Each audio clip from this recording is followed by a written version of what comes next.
নমস্কার বন্ধুরা, কেমন আছেন সবাই? আমার চ্যানেলে সবাইকে স্বাগত জানাই। আজকে ডিম দই ছাড়া কেক করে দেখাবো, কেমন কফি দিয়ে। অসাধারণ হয়েছিল, সেটাই তোমাদের সাথে শেয়ার করব। প্রথমেই দেখো কেক টিনটাতে আমি একটু তেল দিয়ে ভালো করে গ্রিস মাখিয়ে নিলাম পুরো সম্পূর্ণ পোর্শনটাতে। তারপরে একটা বাটার পেপার এর মধ্যে লাগিয়ে দিলাম, লাগিয়ে দিয়েও একটু তেলের যেটা যতটুকু লেগেছিল আর কি এদিক ওদিক লাগিয়ে দিলাম আর কি, সব দিকটা যাতে না কেকটা চিপকে যায়। প্রথম এই কাজটা করে নিয়েছিলাম, পরপর করে নিলে কি হয় কাজটাতে সুবিধা হয় করতে।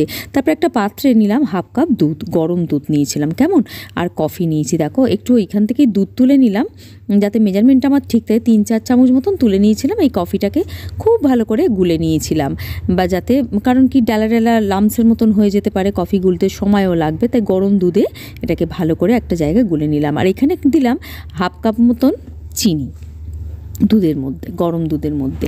চিনিটা কিন্তু সবসময় তো কেক করলে আমরা গুঁড়ো করে নিই, পাউডার ফর্মে করে নিই, কিন্তু এটা দেবো গোটা চিনি কেমন, গরম দুধে একদম গলেও যাবে, বেশ ফ্যাটানোও হয়ে যাবে সেই সুযোগে।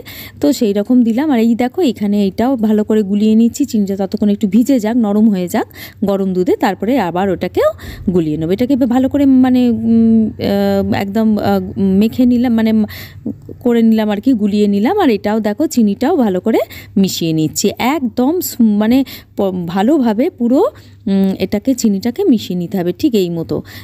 দুধের কালারটাও চেঞ্জ হয়ে গেছে দেখো। আচ্ছা, এরপরে দেখো এর মধ্যে যেটা কফিটাকে বেশ ভালো করে আলাদাভাবে একটুখানি গুলে নিয়েছিলাম না, মাখিয়ে দেখো একদম ভালোভাবে এর সাথে মিশেও যাবে খুব ভালোভাবে। একটু দুধটা দিয়ে আর একটুখানি বাটিতে যতটুকু লেগেছিল ততটুকু আমি নিয়ে ভালো করে এর সাথে মিশিয়ে নিলাম ঠিক এই মতো। মেশানোর পর একটু ভালো করে ফেটিয়েও নিলাম যতটুকু করা যায়। আর 1/4 কাপ দিলাম রিফাইন্ড অয়েল, কুকিং অয়েলও বলতে পারো, হ্যাঁ, দিয়ে বেশ ভালো করে আরও একটু ফেটিয়ে নিলাম। দেখো মাখনও দেয়া যায় গলিয়ে, কিন্তু আমি এখানে মাখন দিলাম না। কি হয় না, মাখন ডিম থাকলে মাখন দিলে ঠিক আছে। আটা নিয়েছিলাম কেমন, একদম হেলদি কিন্তু কেকটা অসাধারণ হয়েছিল। আটাটা ভালো করে চেলে নিলাম। আটা ময়দা নিলেও চেলে নিতে হবে, ময়দাও নেওয়া যাবে এতে, তাতে কোনো অসুবিধা নেই কিন্তু। আর খেতে একই স্বাদ পাবে, এই নয় যে স্বাদটা অন্যরকম হবে। খুব ভালো করে আটাটা যাতে মিশে যায় সেই মতন ভালো করে আস্তে আস্তে আস্তে আস্তে স্প্যাটুলার সাহায্যে মাখিয়ে নিতে হবে ঠিক এই মতো। দেখো যেটা বলতে যাচ্ছিলাম, আমি মাখন নিলাম না কেন, তেল কেন নিলাম, তেলটা নিলে না এইরকম ডিম ছাড়া কেকে তেলটা দিলেই বেস্ট হয় আমার মনে হয়। আচ্ছা, তারপরে এটাকে মাখার পর দেখলাম একটু আঠা আঠা শক্ত শক্ত মতন হয়েছে, এরকম কিন্তু হবে না কেমন। তো দুধ 3 চামচ মতন আরও দুধ নিয়েছিলাম আমি, 3-4 চামচ মতো, প্রয়োজন মতন লাগলে দিতেই হবে দুধ কেমন।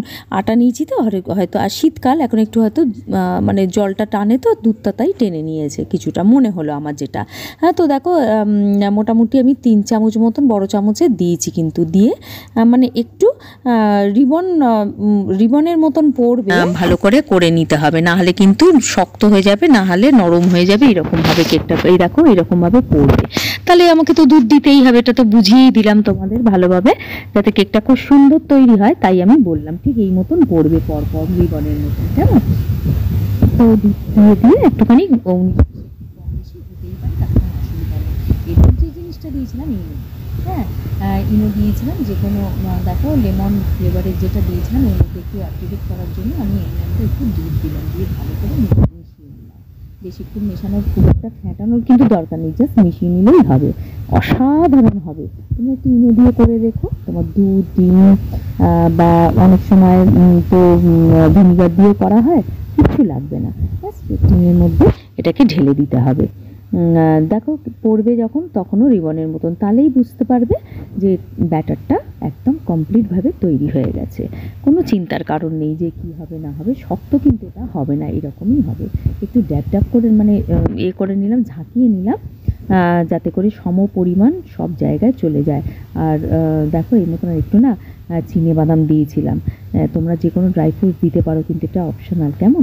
আমার একটু ইচ্ছা হলো বেশ চা দিয়ে এরকম একটা কেক খেতে, তাই দিয়েছিলাম। আচ্ছা, প্রিহিট করেছিলাম 5 মিনিট, নুন দিয়ে এটা রাখা ছিল আমার। এটা পুরনো ননস্টিকের কড়াইগুলো না ফেলে দিও না, বা বাতিল করো না, এগুলো রেখে দিও এই সব কেক টেক তৈরি করার জন্য, বিস্কিট কেক এরকম।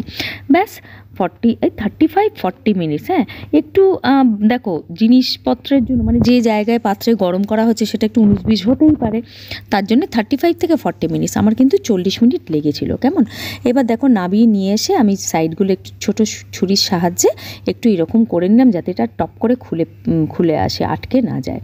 আর একটা প্লেট ওপরে দিয়ে এটাকে পুরো উল্টে দিতে হবে। দেখো উল্টে দিয়ে একটু উপর থেকে এরকমভাবে একটু মারলে একদম বেরিয়ে আসবে। একদম পারফেক্ট হয়েছিল, নরম তুলতুলে একটা কেক। আমি একটু গরম গরমই এটাকে মানে করেছি বলে, কেটেছি বা তোমাদের সাথে দেখিয়েছি বলে মানে অনেকক্ষণ ওয়েট করতে পারলাম না, তাই জন্য একটু যেন মনে হচ্ছে কেমন কেমন। কিন্তু তোমাদের কি বলবো, তোমরা বাড়িতে করো, ঠিক যেরম মেজারমেন্ট দিয়েছি সেরম অনুযায়ী অসাধারণ লাগবে। আর চায়ের সাথে গল্প করতে করতে এই শীতের সময় বন্ধু বান্ধব ফ্যামিলি বাচ্চা কাচ্চা যাই বলো না কেন তাদের সাথে দেখো ধোঁয়া উঠছে এখনও। কি কেমন লাগলো? তাহলে বন্ধুরা আজকের মতন তাহলে এইটুকু থাক, কাল আসছি নতুন কোনো কন্টেন্ট নিয়ে। ভালো থেকো, সুস্থ থেকো। Thank you friends.